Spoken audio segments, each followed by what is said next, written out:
December is here. Time for ice skates and holly berries.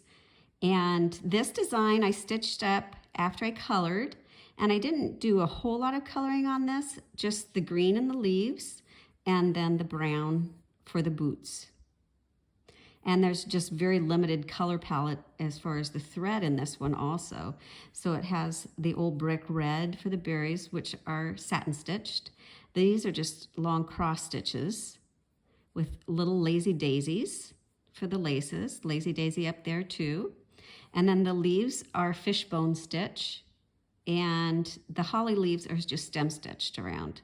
I did fill in the blades using rows of stem stitches, just right touching each other, and that's with the tea-dyed stone. And then I also used a couple of rows of stem stitches touching each other just on the very base of the stems to make them a little bit thicker. So on the next version, I'm stitching it, this is on the Moda linen, and I'm stitching the next one on Moda linen also. And I'm just using the wheat husk thread, so just one color of thread.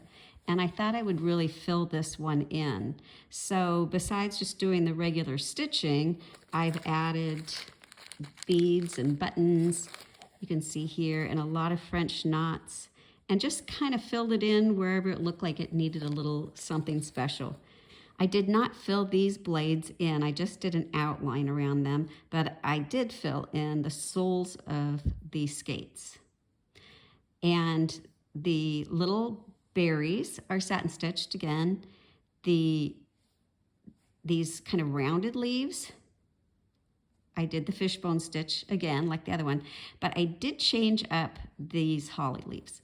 So I started by just doing a stem stitch around them like this, but I wanted it to look a little more chunky. So after I did the stem stitch, I filled it in with a satin stitch, and I just filled it up to the line, that center line. And by having that stem stitch around the outside, it kind of gave it a little more lift. So I'm bringing my needle up on the outside of that stem stitch right there. So it gives it a little more texture, makes it poof up a little bit, if that's the right word. And on this one, I really took my time, and my berries look, I mean, they're not perfectly round, and that's fine with me, but they look a lot better than these berries. These berries look kind of sad, but you know what? I'm okay with it. So this is going to be my primitive stitching sampler. I'm going to pretend it's very intentional. So that's all you do to fill in these, and of course you don't have to fill them in if you don't want to. You can just leave it as an outline, but I really like the way it finishes the leaves and makes them look really dimensional.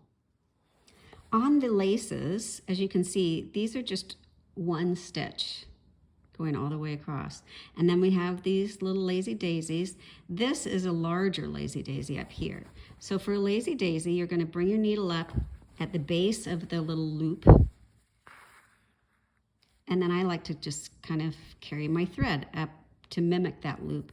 Take the needle down in the base, right where you brought it up initially, and then up at the tip of the loop, the thread goes under the needle, and don't pull too hard because we want that loop to stay open. Then you just put the needle down on the other side of that thread to tack it in place. And now you have a tie. I traced these using the Pilot friction pen, which is going to disappear the heat of an iron. So even though, I don't know if you can tell, but right here you can see my lines, but they're not permanent, so I'm not going to worry about that. So these rounded leaves are fishbone. So we're going to start at the very tip of the rounded part. Put the needle down all the way to the base. And then I'm going to bring the needle up on the side of that initial stitch and right on the drawn line. Now I'm going to cross my thread over that center line about halfway down and put the needle down, and then bring it up on the other side of that initial stitch. Now I cross over again and come up next to that second stitch on the drawn line. And you just keep going back and forth, and each time you cross over, you're going to come down a little bit farther.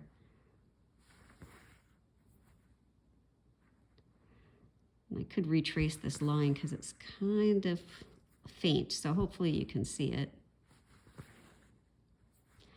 And I like the texture of this leaf too. It gives it a nice poof. And I like the little vein that it kind of makes down the center. And by using these variegated threads by Valdani, it really makes each one unique. You can see how the color of this little leaf is so different from this leaf.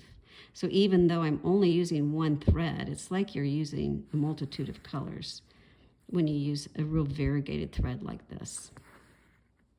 So it would be really pretty too to stitch it just with like a DMC ecru, which is all just a universal ecru color. I think that would be lovely too.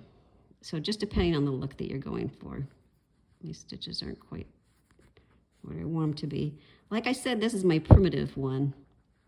And if you ever have a time like this, where I should have put this stitch right there, see how it's kind of missing something, I have no hesitation to go back. Whoop. Try that again. Go back and fill that little hole in. The only reason it wouldn't work is if I was on a completely different thread color and it just really stood out. So that's how you do the fishbone stitch. I had to think about it for a second.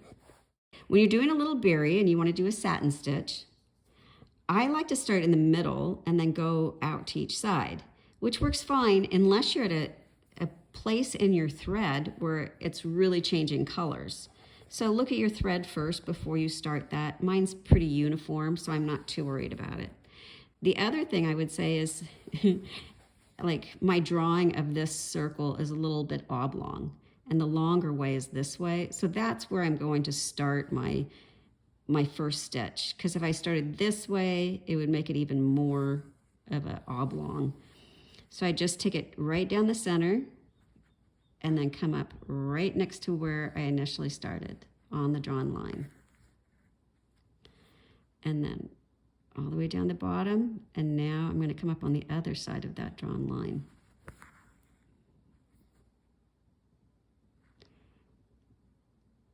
And you could just go, from halfway all the way out this way, and then halfway all the way out that way.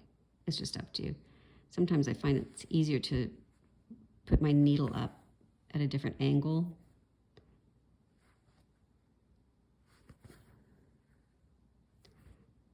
And these are not perfectly round, and that's okay, because nothing in nature is perfect. And in fact, you can see that stitch is just a little too short that I just did. So I'm going to take a stitch right over it and come down where it should be. This is primitive, my primitive stitching. So here is the design all colored in, and here is the design stitched in one color of thread. Well, more than one color of thread because it's a variegated thread, but it is just one thread. And this one has the addition of lots of little French knots, little seed beads, and a variety of old buttons. And I just picked up some inexpensive beads at Michael's. I'm not sure what size they are. Sorry, I'm not a bead person. I want to say 8 or 10 or something like that, but I could be completely off.